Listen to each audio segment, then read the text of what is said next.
Hello, baby. Siapa beli belakang Norway ni dah. Jangan tak beli cepat. Ingat Norway, ingat kena pukul bangku HQ tau. Cepat beli. Belilah.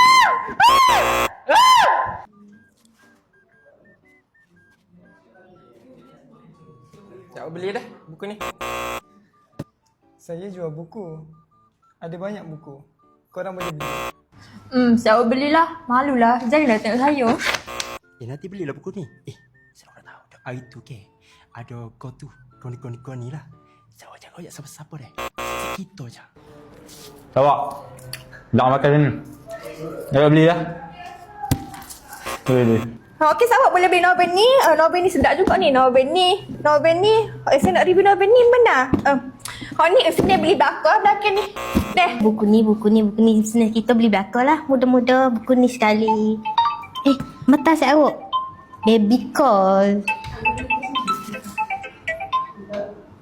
Hello, baby. Sahabat ni. Ni buku Maybelline No. 1. Tapi ke alat saya nak ayat benarnya saya ni jadi ejen ni. Saya jual gol ni sahabat. Sahabat beli dengan saya ni. Buku ni tak apa nombor 2. Awak belikan dulu dengan saya dah ni. Tapi tak beg kuning deh, beg kuning. Ada saya tak beg kuning. Beres. Okey, sahabat nampak ke tak dikit? Itulah ciri-ciri host live kalau boleh kita nak elakkan.